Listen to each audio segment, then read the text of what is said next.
Welcome back to my belated annual Oscar series wherein I talk about all the Oscar categories except for the short film ones. I talk about who I think deserves to win each particular category, and then I talk about who I think will eventually win the Oscar. But of course, for now, I'm going to be talking about the Academy Awards from last year because I didn't get to do it then. So continuing where I left off, let's talk about Best Sound Mixing. Now, we already defined sound editing in the previous video, so let's talk about sound mixing. Simply put, sound mixing refers to sound that's captured on set, and more importantly, just how everything is balanced out in the final product, from dialogue to background noise to music to objects that make noise. It's a less specific category than sound editing. It's really more about the overall volume and quality of everything. And the best examples I can think of when it comes to sound mixing are pretty much any good horror action film. Those movies in those genres really, I think, understand when to amp up volume and when to use silences to really great effect. But really, this is applicable for any genre. So let's move on to last year's nominees, and the nominees were or are Bridge of Spies, Andy Nelson, Gary Redstrom, and Drew Coonan; Mad Max Fury Road, Chris Jenkins, Greg Rudloff, and Ben Osmo; The Martian, Paul Massey, Mark Taylor, and Mac Ruth; The Revenant, John Taylor, Frank A. Montano, Randy Tom, and Chris Dusterdeek; and Star Wars The Force Awakens, Andy Nelson, Christopher Scaraboccio, and Stuart Wilson. Now, sound mixing is probably the hardest category for me to talk about because I'm just not super well versed in sound, and it's tough for me to judge these different nominees. But as far as I know, and with the limited knowledge I have, I think this is a really good list. Even if some of these movies might not come across to some people as movies that sound good, I think they're all deserving of nomination. So in terms of who I think should have won the Oscar, at 5th place, I'm going to put Bridge of Spies. And even if it's at 5th place, I still think it deserves the nomination because what's cool about Bridge of Spies is that it sounds like what you think a real Cold War drama might sound like, in how it uses its silences. And because of those silences, every gunshot really makes a mark.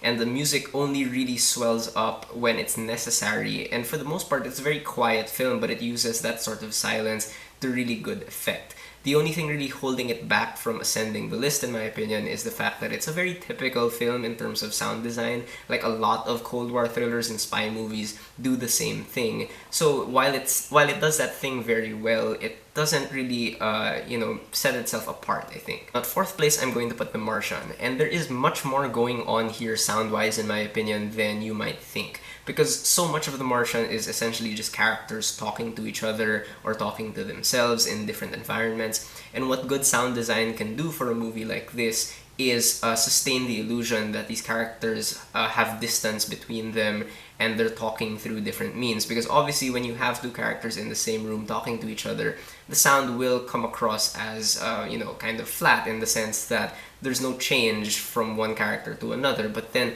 so many times in The Martian, the characters are talking to each other through video screens or through transmissions, and in Matt Damon's case, he's talking to himself on the computer.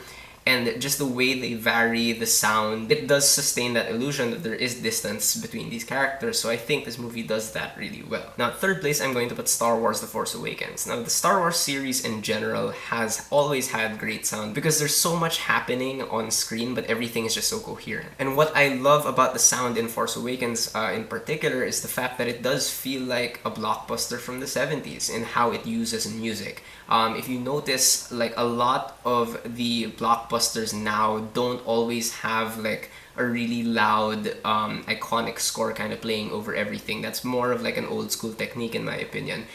Today, when action films use sound and music, like it usually intrudes the action going on, but in Star Wars, the music kind of feels like a character on its own, and the way it pushes the story forward is, it is instrumental to the storytelling at this point. So Star Wars is a really good example for how to integrate a score into a film really well and still have everything sound balanced. Speaking of bad sound, there are birds outside my window who will not shut up.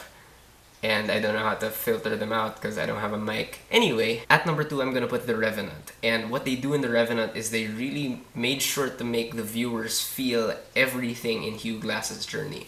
It's pretty much a man versus nature narrative, and they make every single element in the environment so sharp and distinct so you really feel like you're in his shoes and you're facing the elements one by one as you accompany him on his journey. The only thing to me really holding back The Revenant in terms of sound is the fact that you can't really understand Tom Hardy that well, although I would chalk that up to Tom Hardy himself, not really the sound design.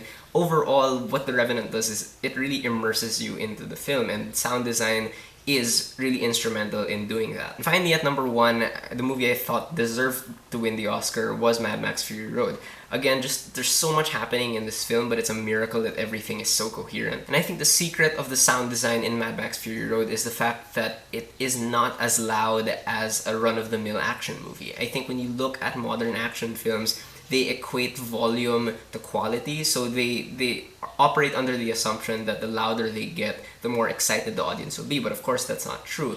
And when you watch Mad Max Fury Road, it's not actually that loud. It never becomes deafening, and because it's not deafening, you understand exactly where the story is going, you know how the action is playing out, and it just keeps you kind of fixated on that world. Fury Road really adjusts the noise according to what's happening on screen. It knows when to suck out the sound and make you, and kind of aim your focus at certain things. And my official prediction for this category was also Mad Max Fury Road, and the Academy also gave it to this film. I would have placed my bet on The Force Awakens because I was thinking that The Force Awakens was going to take visual effects and sound editing, and what the Academy likes to do is that they like to give all these 3 Oscars to the same film.